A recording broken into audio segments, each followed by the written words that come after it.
What's going on, boys and girls, and welcome back to Nth-Level Entertainment, the most awesome geek and car culture YouTube channel in South Africa.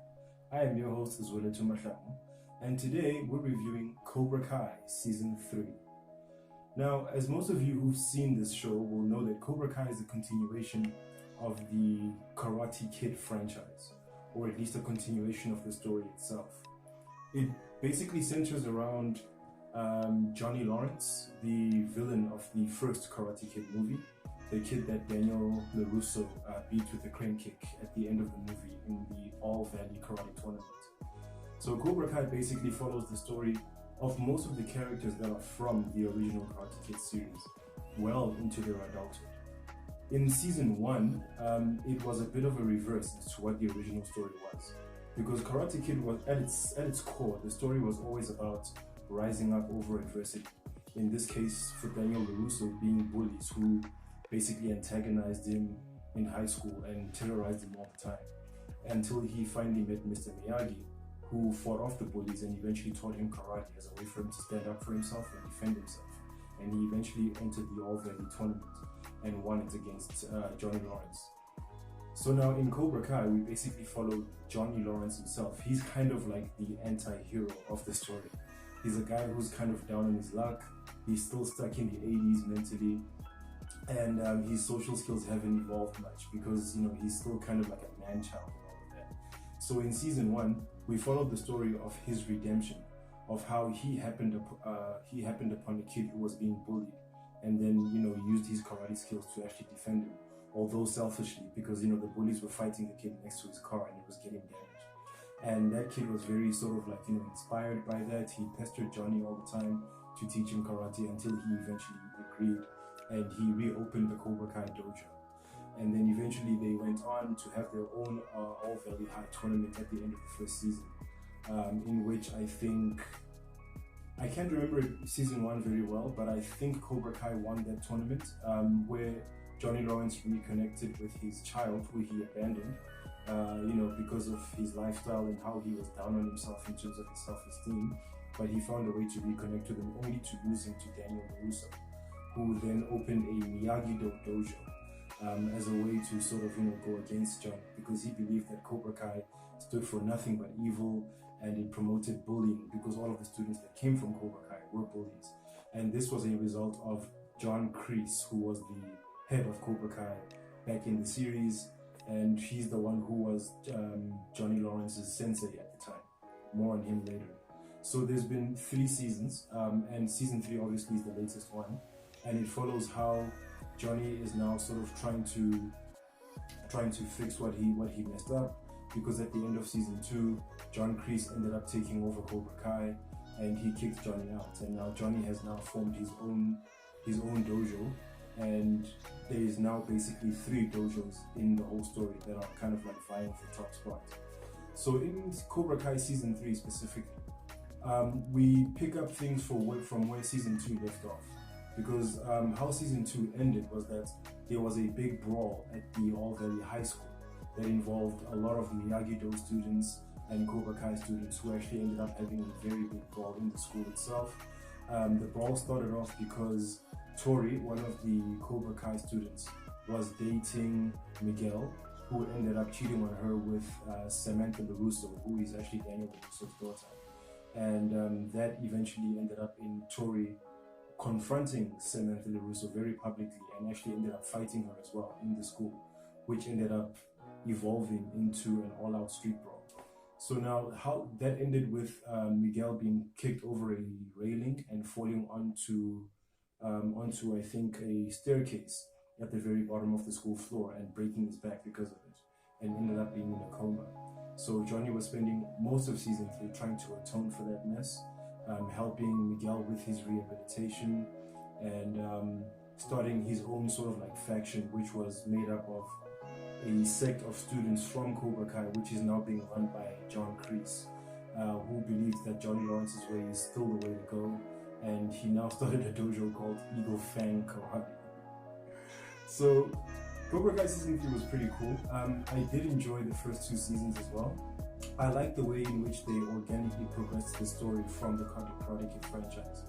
And it was very well written and it was realistic as well, even though they retain a lot of that 80s camp style, that very sort of like, hopeful kind of tone in the film as well.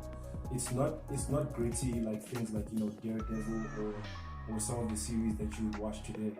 It still has that sort of like, golden age of cinema that the 80s used to capture, and it still has the tone and feel of the original Karate Kid series. I like how Daniel LaRusso in the first season was kind of like the anti-villain to Johnny Lawrence, because Johnny Lawrence was no longer the bully. Daniel was now successful, he has a string of dealerships that he runs, he has a beautiful wife, he's basically on top.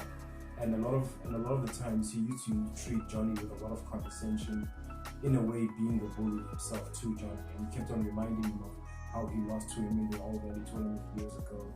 So Johnny became the anti-hero. But in season 3, we kind of see them teaming up, because John Kreese has now become, the larger threat that needed them to actually join forces to defeat. And it happens in a lot of different ways. We even get some backstory on John Kreese himself, of how he started out in the military, where he learned his karate from his commanding officer. And we also learned that, he used to kind of be an outsider, kind of nerd himself, who was bullied. And that was the reason he decided to go off into the army, to be all that he can be. And along the way he learned karate from his commanding officer, who he eventually had to defeat for his own survival and save his team while doing so. So it kind of builds a story for him in that, like, you know how the best villains are the ones whose perspective you can understand, even though you still know that they're wrong. That's what season 3 does for John Kreese. Although he's still irredeemably a bad guy. He's very much like Senator Palpatine in Star Wars, in that he's constantly trying to convert people, like, through psychological mind games and all of that, to what we call the dark side as far as he's concerned. And he even eventually, at the end of the season, eventually wins over Johnny Lawrence's son, Robbie, I think his name is. So it's a worthwhile watch. The series started off on YouTube Red, the paid streaming section of YouTube, but is now on Netflix. I think all 3 seasons are available on Netflix. Me being a martial arts fan from back in the day, I've always criticized Karate Kid for not being realistic in how they depicted martial arts, but the story itself was always, compelling and inspiring in some ways, because again, the theme is always, triumph over adversity, standing up to bullies, so on and so forth. So Cobra Kai captures much of that. The choreography has been improved somewhat, and you can see that, the kids that are actually acting out these roles are making the effort in that they've had some training to at least make it look convincing on camera. Some of them, I suspect, were already martial artists, based on how easily it seems to come to them.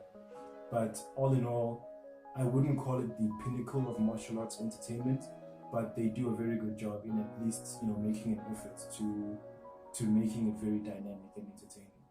So Cobra Kai season 3 is currently available on Netflix. I do recommend that you check it out. I had a very good time watching it. I can't wait to see season 4, because at the end of season 3, Eagle Fang and Miyagi-Do actually came together, and so did Johnny Lawrence and Daniel LaRusso, despite their differences. And they actually fought to save the All Valley karate tournament from being cancelled, because I think the authorities in the community had decided to cancel it based on the violence that it seemed to be inciting. At the beginning of the season, they were actually talking about karate like it's some sort of I don't even know how to put it, like some sort of, like how people talk about crime, like it's a threat to the society, or drugs, and how it's a threat to our kids and their livelihood and sort of that. They were using words like there's been another karate attack. They were talking about karate riots, as though karate has become sort of like a villain entity in of itself. And Johnny Lawrence and Daniel LaRusso, as well as their kids, actually band together to have that decision overturned. So season 4 looks like it's going to be dealing with the All Valley tournament itself, and I'm very interested to see how that ends up. And it looks like we're going to have Terry Silver come back in season 4, as we saw John Kreese giving him a call at the very end of the season. So yeah, it looks like things are going to go down, and I'm very interested to see how it's going to continue from there. So yeah, that's gonna end my review for Cobra Kai. Let me know if you've seen it in the comment section down below as to what you thought of it. And if you enjoyed my review, please click on the thumbs up icon and give us a like. And if you'd like to see more from Nth-Level Entertainment, please click subscribe and be sure to ring that bell icon so you are notified each and every time I drop new content on this here channel. Thanks for chilling with me, people. I have been Nth-Level, and as usual, take care of each other, stay awesome, stay chasing your dreams to infinity